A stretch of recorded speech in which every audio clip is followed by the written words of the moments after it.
pátio de pedra tremia sob milhares de passos. O ar estava impregnado de ferro e suor.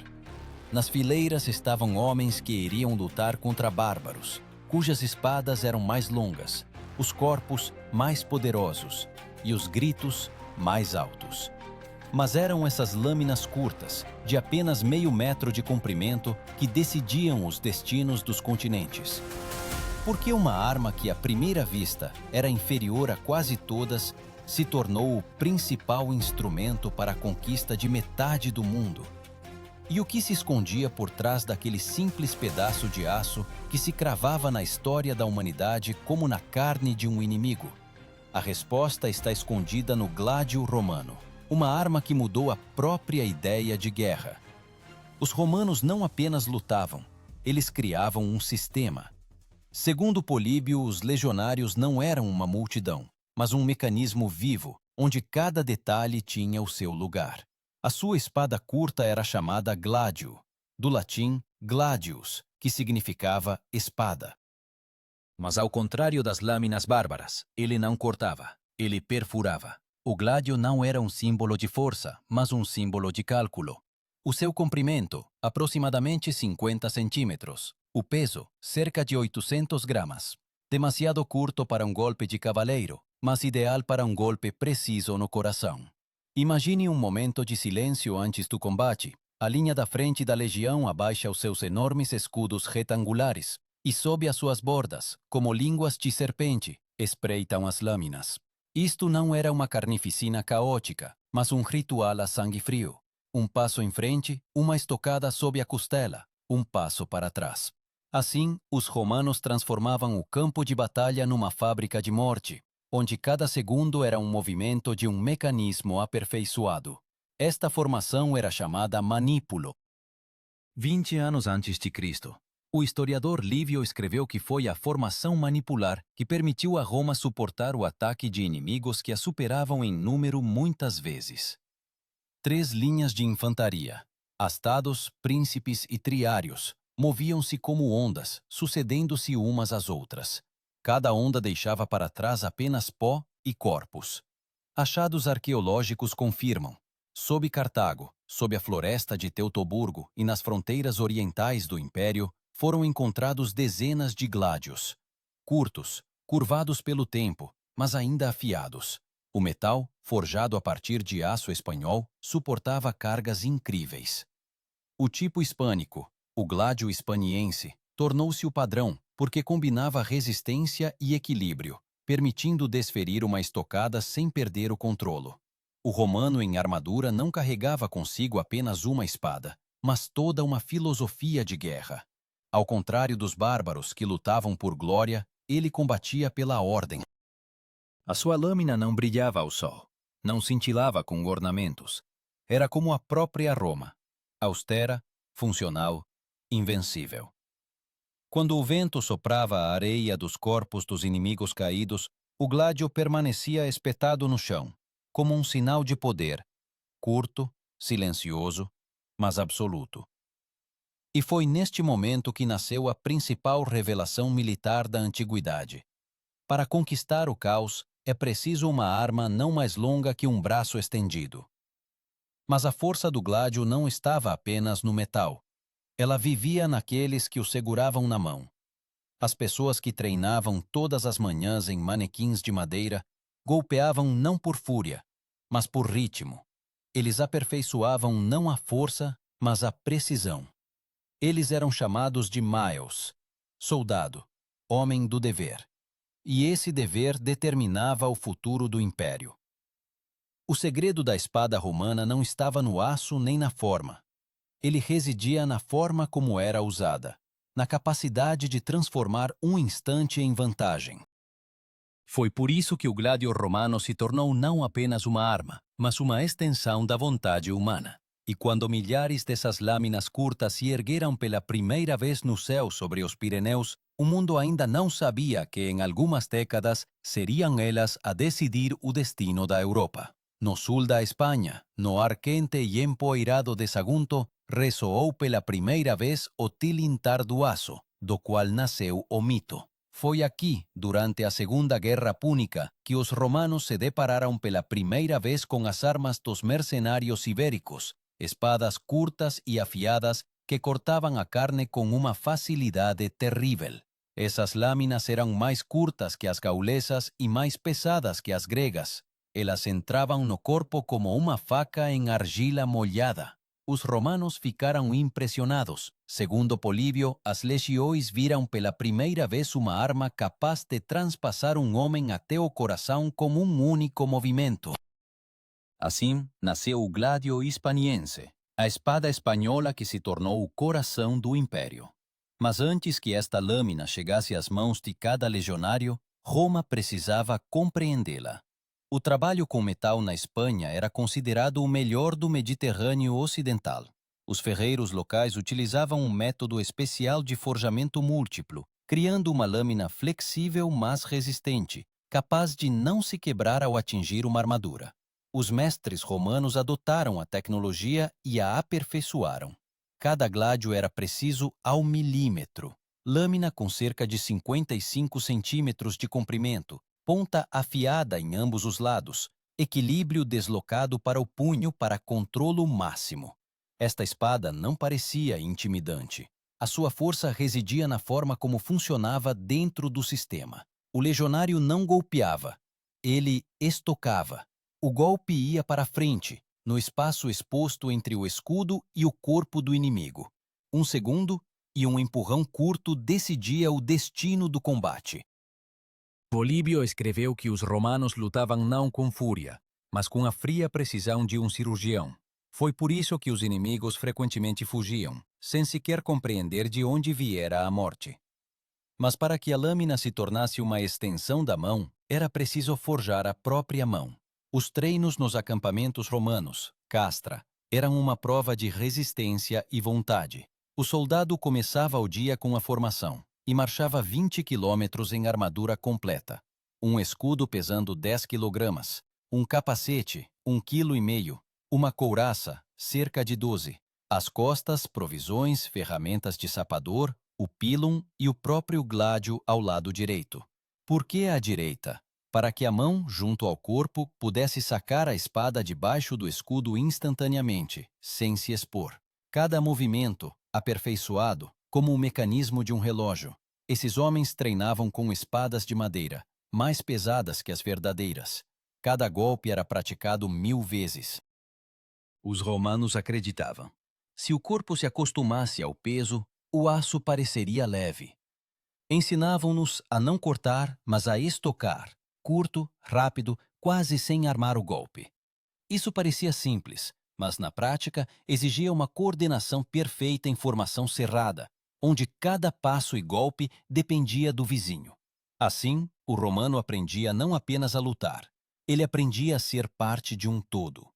A tática de formação, na qual a espada curta ganhava sentido, era chamada testudo, tartaruga. Quando o inimigo cobria a legião com uma chuva de flechas, os romanos levantavam os escudos sobre as cabeças, criando uma couraça viva.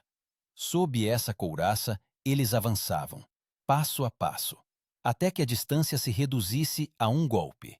Então os escudos se abriam, e os gládios, como garras de um predador, cravavam-se no adversário. Para o espectador moderno, isso pode ser comparado a um jogo coordenado de uma equipa de futebol. Cada um sabe o seu lugar, cada passo é calculado. Mas se um errar, toda a formação se desfaz. Por isso, no exército romano, o erro era um crime e a disciplina, uma lei sagrada. Pela quebra da formação, morte. Pela fuga, crucificação. Os centuriões, veteranos de dezenas de campanhas, asseguravam-se de que o recruta não apenas segurava a espada, mas entendia o seu ritmo. Um desses comandantes podia caminhar ao longo da linha e, sem dizer uma palavra, pelo olhar, perceber quem estava pronto para morrer e quem tremia. O gládio testava não só a força, mas também o espírito. Arqueólogos encontram manequins de treino de madeira e arenas de areia em antigos acampamentos, as moças na sua superfície, vestígios de treinos intermináveis. Foi lá que o legionário romano foi forjado, transformando a lâmina curta numa arma de guerra total. Quando os guerreiros entraram pela primeira vez em combate, com o Gládio renovado contra o exército de Aníbal, o inimigo ainda não sabia que tinha perdido. Pois agora os romanos lutavam não só com a espada, mas também com o sistema. As suas lâminas eram uma extensão da tática, os seus movimentos, a personificação da disciplina. E cada golpe desta espada curta aproximava não apenas a vitória numa batalha, mas o nascimento da própria ideia de império, um mundo onde a ordem vence o caos. O sol de verão refletia nos capacetes de bronze, cegando os adversários, e a linha romana avançava lenta, mas inexoravelmente. Não era um ímpeto, nem o caos de um ataque. Era o avanço de uma máquina. Em cada manípulo, 120 homens, dispostos em formação de xadrez, com a mesma respiração, o mesmo passo, o mesmo frio nos olhos. Quando a Segunda Guerra Púnica atingiu seu apogeu, Roma compreendeu. O destino do império decidia-se não nos conselhos dos senadores, mas no comprimento da espada na mão do legionário. A Batalha de Canas, 2016 anos antes de Cristo, um dia que se tornou um símbolo de derrota, mas também de viragem. Aníbal cercou um exército de 80.000 homens, e as legiões romanas pereceram quase por completo. Parecia que tudo estava perdido. Mas foi precisamente após Canas que o gládio se tornou não apenas uma arma, mas um símbolo de renascimento. Roma deixou de imitar os inimigos, passou a aprender com as derrotas. Políbio escreveu que só após terríveis perdas, os romanos compreenderam que a lâmina curta exigia frieza e não força. Agora cada golpe, cada passo do legionário era aperfeiçoado com nova precisão. O centurião, comandante de uma centena, tornou-se a personificação deste sistema. Ele não apenas comandava, ele ia na frente. O seu bastão, chamado vitis, não era um símbolo de poder, mas um instrumento. Com ele batia nas costas daqueles que ficavam para trás e levantava os caídos. Era ele quem se assegurava de que o gládio não se tornasse um brinquedo nas mãos do soldado. O segredo do gládio era que ele não lutava por si só. Antes de cada golpe ia a lança pilum, pesada, com uma fina ponta de ferro que se dobrava ao atingir, impedindo o inimigo de a usar contra os romanos.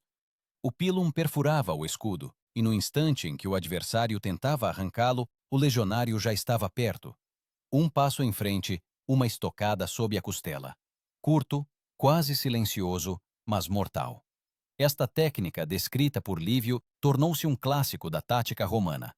A formação em que era aplicado chamava-se triplex acies, formação tripla. À frente, os astados, jovens, resistentes. Atrás deles, os príncipes, experientes, fiáveis. Por último estavam os triários, veteranos, a última linha. Quando as duas primeiras linhas se esgotavam, os triários levantavam-se de joelhos e entravam em combate. Até o seu provérbio entrou para a história. A coisa chegou aos triários, significando a última chance. Essas três linhas moviam-se como três ondas de um mesmo mar. As primeiras quebravam a formação inimiga. As segundas finalizavam. As terceiras asseguravam a vitória. O gládio foi criado precisamente para este ritmo, curto, rápido, controlável. A sua lâmina raramente se quebrava. Arqueólogos encontraram exemplares com vestígios de dezenas de afiações, mas o metal permanecia intacto. O aço espanhol não falhava. César escreveria mais tarde nas suas comentários sobre a Guerra Gálica que o legionário romano desferia o golpe onde o inimigo menos esperava, debaixo do escudo ou na garganta. Era precisamente nisto que residia a genialidade do gládio. Ele funcionava onde as armas longas perdiam a vantagem. Compare isto com um desporto moderno. O gládio como um soco reto curto no boxe. Sem armar o golpe, sem um floreio ostensivo. Apenas a força do instante. Esta arma não exigia força bruta, mas concentração. Por isso o gládio não é uma espada para heróis solitários. É uma espada para aqueles que mantêm a formação. Mas a força física era apenas parte da equação. O legionário tinha de possuir uma resistência quase sobre-humana. 25 quilômetros de marcha por dia, com uma carga de até 30 quilogramas. dormir no chão. A ração, um punhado de trigo e um pouco de vinho.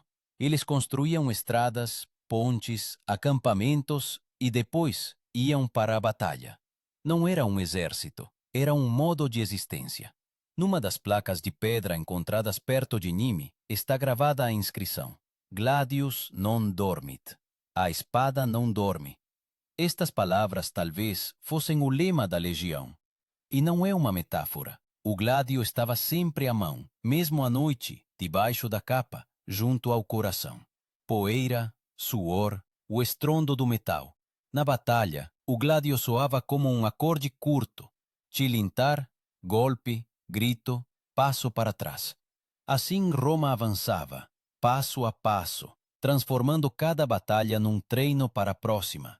Quando as legiões regressaram depois de Canas, não havia nelas nem medo, nem dúvidas. Eles iam em direção a Aníbal para recuperar a sua honra. E cada legionário sabia. Agora sua força não estava no tamanho da lâmina, mas na profundidade com que estava disposto a cravá-la no caos para restaurar a ordem. O ano 2016 a.C. Sobre o norte da Itália pairava uma nova ameaça: os cimbros e teutões, bárbaros gigantes com espadas longas e vozes que pareciam o rugido de um trovão. Eles eram quase uma cabeça mais altos que os romanos, e as suas lâminas uma palma inteira mais longas que o gládio. Quando esses colossos do norte rompiam na formação, os seus golpes quebravam ossos e escudos. Mas foi então que nasceu um novo exército, o exército de Caio Mário, e a espada curta provou novamente que não é o comprimento do aço que decide, mas a precisão do seu movimento. A reforma mariana mudou tudo. Agora cada soldado era um profissional, e não um camponês que pegava em armas temporariamente. O seu armamento tornou-se uniforme, padronizado, e o gládio, obrigatório para todos. Ele não era mais um símbolo da elite, agora era a ferramenta do povo em armadura. Cada espada tinha um nome, uma marca e um comprimento de cerca de 52 centímetros. Roma tornou-se um exército de ferreiros e de disciplina. Segundo Plutarco, os soldados de Mário dormiam com a espada, comiam com ela, morriam com ela. O gládio era usado à direita para que a mão debaixo do escudo pudesse, num instante, desferir um golpe. O soldado era treinado para não levantar o braço, mas para empurrar a lâmina para a frente, de forma curta e precisa. O golpe ia de baixo para cima, sob as costelas, sob o escudo, no abdômen. Silêncio e geometria fria. Era assim que o romano matava. Na batalha de Bercelas, os gládios decidiram o desfecho da guerra. Quando os cimbros se romperam brandindo as suas longas lâminas, os romanos os enfrentaram com uma parede de escudos. Um passo curto à frente, um empurrão, uma expiração, um passo para trás. A sua formação não se desfez. Os bárbaros desferiam golpes amplos, enquanto os romanos estocavam de perto. No campo onde se encontraram 120.000 pessoas, o ar ressoava com gritos, mas os gládios faziam o seu trabalho em silêncio. Plutarco escreveu que após a batalha, a terra não era visível sob os corpos, e as espadas dos legionários estavam nas bainhas, mas o sangue ainda escorria pelos seus punhos. O termo que descrevia a sua formação de batalha soava como contra-ataque da tartaruga, testudo, mas desta vez os romanos usaram também outra formação, a cunha, chamada cuneus. Era uma flecha viva, perfurando o centro do inimigo. Os gládios moviam-se sincronizadamente, como engrenagens, e cada golpe abria caminho para o próximo. Para o homem moderno é difícil imaginar como era este combate. Não duelos de cavaleiros, não combates heróicos, apenas ritmo. Dezenas de milhares de passos iguais, estocadas, inalações. Os romanos não se sentiam pessoas, eles eram parte de uma máquina. Até o cheiro da guerra, uma mistura de sangue, pó e metal, era parte desta máquina. Arqueólogos encontraram no norte da Itália um local de batalha, onde, entre ossos de pessoas e cavalos, jaziam dezenas de lâminas. Em algumas, amolgadelas de machados, em outras, vestígios de múltiplas afiações. O aço dos gládios resistiu, enquanto a armadura dos bárbaros se rompia sob a tensão. Após a vitória em Vercelas, Roma tornou-se inabalável. O legionário agora não era apenas um combatente, mas um símbolo de um sistema, onde cada engrenagem trabalha para um objetivo comum. Os seus campos de treino, castra, surgiam em cada província, e com eles espalhava-se também o gládio, da Espanha para a Gália, da Gália para a Britânia, da Britânia para as províncias orientais. Quando os guerreiros atravessaram o Reno e entraram pela primeira vez nas terras germânicas, o gládio tornou-se um símbolo de ordem, cravando-se no caos das florestas do norte.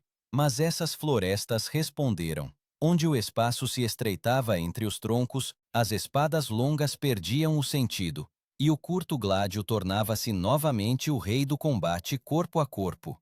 Tácito escreveria mais tarde que os romanos lutavam, como se as paredes se movessem sozinhas.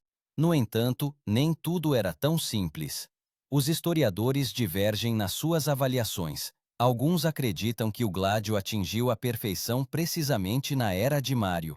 Outros, que o seu apogeu ocorreu nos tempos de Augusto. Mas uma coisa é óbvia. No final do século I a.C., o gládio tornou-se não apenas uma arma. Ele tornou-se um símbolo de poder. Em baixos relevos, em lápides, na mão de estátuas de legionários. Em todo o lado uma espada curta, ligeiramente inclinada para a frente.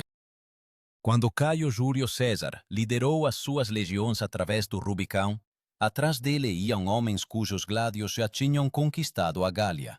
Essas espadas não eram adornadas com ouro, mas as suas estocadas decidiam os destinos dos reis. No momento em que César pronunciou "A sorte está lançada", o mundo já sabia. Atrás dele vinha o ferro que não conhecia dúvidas.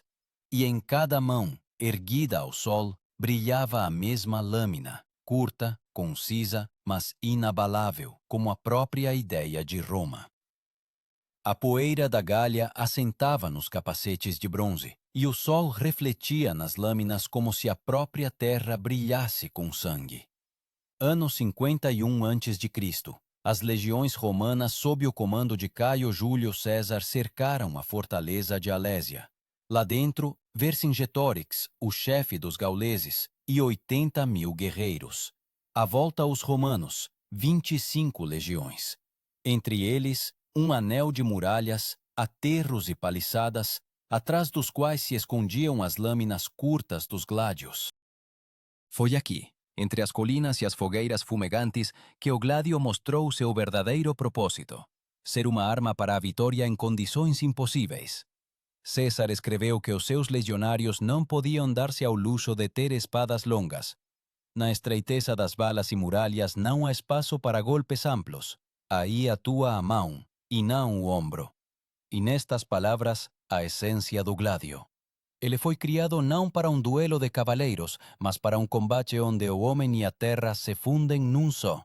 Golpe angular, empurrão, passo para trás, tudo num ritmo métrico, como se o combate fosse um trabalho e não uma batalha.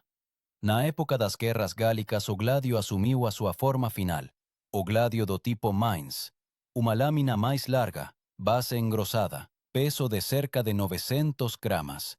Ele mantinha o fio espanhol, mas tornou-se mais conveniente no combate corpo a corpo. Os legionários de César usavam-no juntamente com o pesado escudo scutum, Retangular, curvado, com altura quase até ao queixo. Quando a legião se alinhava numa frente compacta, estes escudos formavam uma parede, e os gládios, espinhos, por baixo dela. Polibio observava que nenhum inimigo conseguia suportar tal formação por mais de alguns minutos. O romano permanece em silêncio, como uma pedra, mas quando dá um passo, a terra treme. Gauleses, francos, germanos, todos estavam habituados a golpes amplos. Eles batiam de cima para baixo, na esperança de dividir o adversário ao meio. O romano batia para a frente, debaixo do escudo. O seu golpe era quase invisível, curto, como uma expiração, mas decisivo. A batalha de Alésia durou 2 dias. Os bárbaros assaltaram as fortificações romanas onda após onda, e cada vez que parecia que a linha romana ia ceder, estocadas curtas de gladios irrompiam por baixo das muralhas.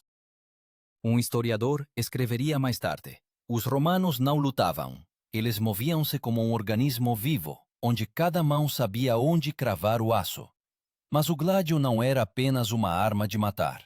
Tornou-se um instrumento de sobrevivência. Com ele, os legionários cortavam ramos, cavavam a terra, preparavam alimentos. Fazia parte do cotidiano, como uma colher ou uma faca para um soldado moderno. Em acampamentos arqueológicos na Gália, encontram-se lâminas com as pontas rombas, claramente usadas para trabalho, não para combate. Para o romano, o gládio era uma extensão do corpo mesmo em tempo de paz. Após as guerras gálicas, o gládio tornou-se um símbolo do poder de Roma sobre os povos conquistados.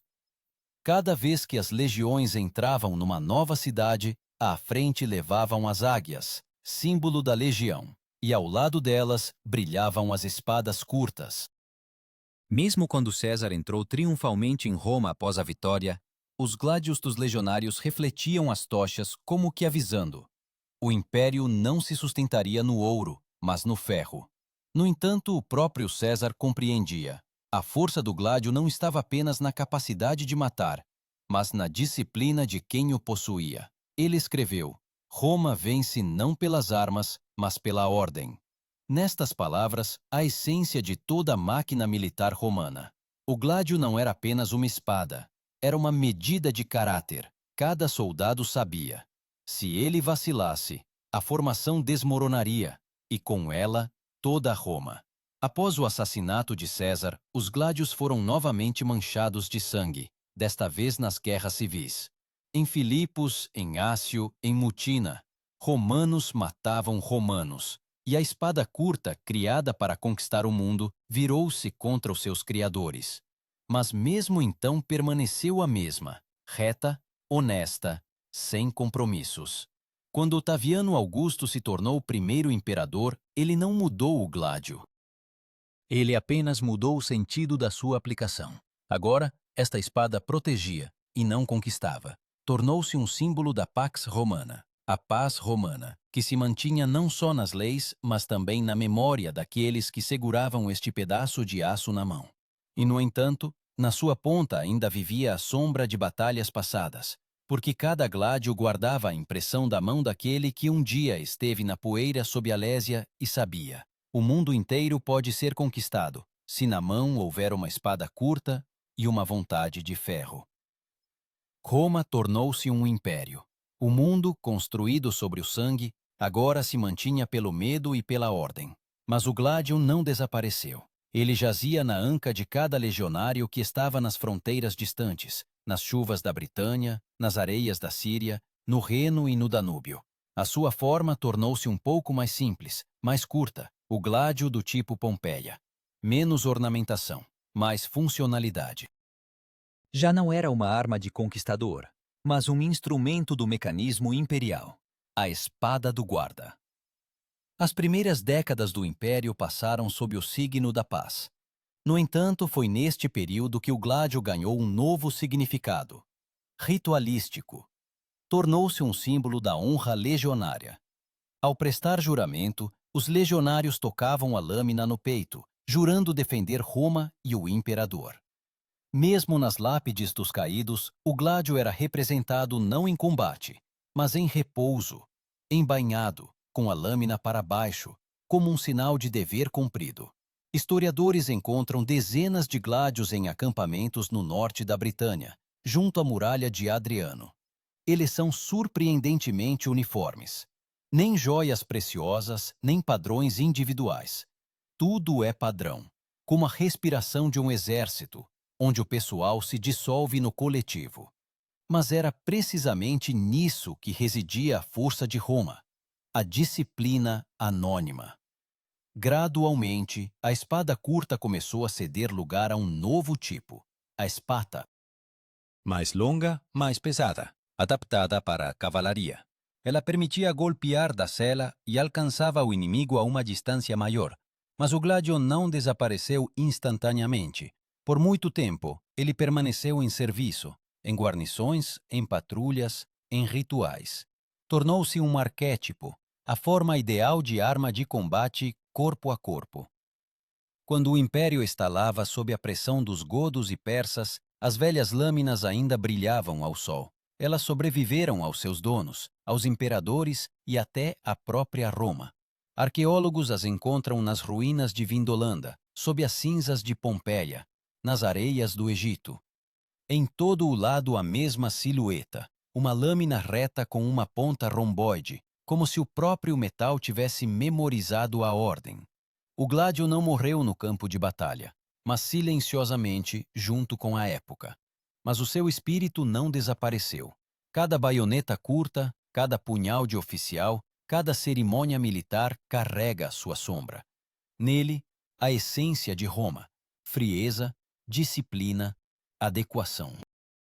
Nem um centímetro a mais. E por isso, quando hoje vemos uma espada romana atrás do vidro de um museu, ela parece adormecida. Mas basta olhá-la por mais tempo e sente-se que por dentro, sob a ferrugem dos séculos, ainda vive o aço, acostumado à respiração do legionário e ao ritmo dos passos na estrada de pedra, que leva à eternidade.